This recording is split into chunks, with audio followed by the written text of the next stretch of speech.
नमस्कार friend. Friend, इस week में 8 कंपनी के रिजल्ट आए हैं। तो इस वीडियो में मैं उन कंपनियों की रिजल्ट की एनालाइज़ कर रहा हूँ। शॉर्ट में आपको बताता हूँ कौन-कौन सी कंपनियाँ बेस्ट रही। और लास्ट में इस वीडियो में मैं 2 कंपनी ऐसी बताऊँगा जिन्होंने अच्छा परफ़ॉर्म किया है। तो मतलब क्वार्टरली बेसिस में और ईयरली बेसिस में रेवेन्यू नेट प्रॉफ़िट में। तो सबसे पहले बात करते हैं 9 तारीख से रिजल्ट आने शुरू हो गए थे। 9 तारीख में 5 कंपनियों में रिजल्ट पेश किए।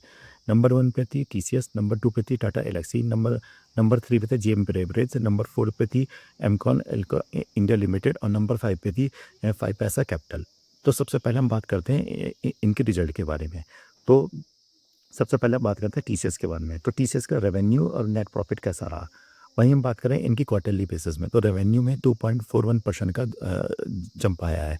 वहीं हम बात करें नेट प्रॉफिट में क्वार्टरली बेसिस में, तो -5.37% गिर गया है। तो मतलब नेट प्रॉफिट इनका क्वार्टरली बेसिस में 5% गिर गया है। अगर हम बात करें अब ईयरली बेसिस में, तो इनका रेवेन्यू और नेट प्रॉफिट कैसा रहा? तो अगर हम बात करें रेवेन्यू में 5.6% की जंप आ रखा है, और वहीं नेट प्रॉफिट की बात करें तो 1.47% का इनका नेट प्रॉफिट भी इंक्रीज हो रखा है। तो फ्रेंड्स, साथ में टीसीएस ने 11 रुपये का डिविडेंड भी घोषित कर रखा है। अब हम बात करते हैं जो टीसीएस के ग्रुप, वो जो टाटा की ग्रुप की दूसरी कंपनी है, वो है टाटा एल्क्सी। इनका कैसा रहा? तो सबसे पहले इनके इनके इनके रेवेन्यू की बात कर लेते हैं। तो क्वार्टरली बेसिस में इनका जो रेवेन्यू है 3.91% इंक्रीज़ हुआ है। वहीं नेट प्रॉफिट भी 7.64% इंक्रीज़ हुआ है। अब हम बात करते हैं इनके ईयरली बेसिस में। तो ईयरली बेसिस में जो इनका रेवेन्यू है 5% गिर गया है, और नेट प्रॉफिट तो 32% गिर गया है। तो टाटा एल्क्सी के लिए थोड़ा-सा ये दिक्कत है। क्वार्टरली बेसिस में तो इन्होंने इंक्रीज़ करना शुरू कर दिया, परंतु ईयरली बेसिस में एक अच्छी खासी गिरावट आ रखी है। वहीं हम बात करें जो तीसरी कंपनी जिन्होंने अपने रिजल्ट दिए थे, वो है जेएम बेवरेज। इन्होंने बहुत अच्छे शानदार अपने रिजल्ट पेश कर रखे हैं। वहीं इनकी हम क्वार्टरली में बात करें तो इनका जो रेवेन्यू 9.26% का इंक्रीज़ हुआ। वहीं हम प्रॉफिट की बात करें तो प्रॉफिट इनका 34% क्वार्टरली बेसिस में इंक्रीज़ हो गया। वहीं अगर हम ईयरली बेसिस में बात करें तो इनका रेवेन्यू 21% की अच्छी राह जंप मारा है, और नेट प्रॉफिट तो इनका 60% का इंक्रीज हो गया है। तो इनके एक शानदार नतीजे माने जाएंगे। इन्होंने एक अच्छा अपना रिजल्ट दिया। अब हम बात करते हैं एल्कॉन इंडिया लिमिटेड। इनका जो रेवेन्यू है और नेट प्रॉफिट है वो बहुत बेकार था, तो इनके रिजल्ट इतने अच्छे नहीं है। वहीं हम बात करें रेवेन्यू में -5% -50% का गिरावट आ रखी है। वहीं नेट प्रॉफिट देखा जाए क्वार्टरली बेसिस में -63% गिर गया है। वहीं अगर हम ईयरली बेसिस में रेवेन्यू देखा जाए तो -48% इनका गिर गया है।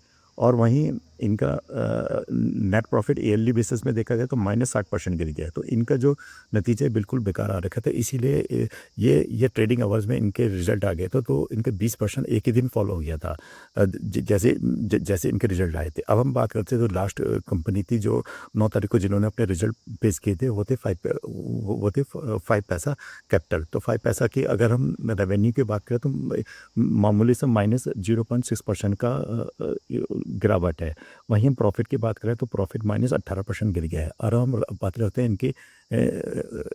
इनके रेवेन्यू की ईयरली बेसिस में कैसा रहा। तो ईयरली बेसिस में -23% की गिरावट आ रखी है, और रेवेन्यू में और प्रॉफिट में आ रखी है -56% की। तो 5 पैसा के भी नतीजे कुछ खास नहीं रहे।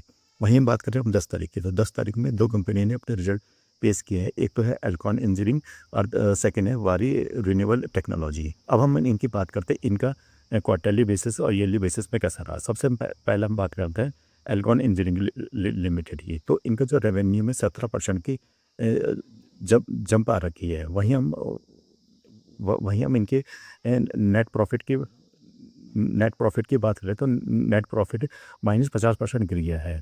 वहीं हम ईयरली में देखे जाए तो रेवेन्यू में 13% का इनमें अच्छा उछाल है, और नेट प्रॉफिट न्यूट्रल रहा है। अब हम बात करते हैं जो वारी टेक्नोलॉजी है, इनके नंबर कैसे रहे थे। तो वारी टेक्नोलॉजी ने बहुत अच्छे नंबर पेश किए हैं, जिसमें रेवेन्यू इनका 28% की जंप मारी है, और नेट प्रॉफिट भी 35% के साथ इंक्रीज हुआ है। वहीं अगर हम ईयरली की बात करते हैं, ईयरली में जो इनका जो रेवेन्यू है 47% बढ़ गया है, और नेट प्रॉफिट में तो 116% की अच्छी खासी उछाल है। तो 116% मतलब डबल हो चुका है इनका नेट प्रॉफ़िट, अगर हम ईयरली वाइज़ देखा जाए।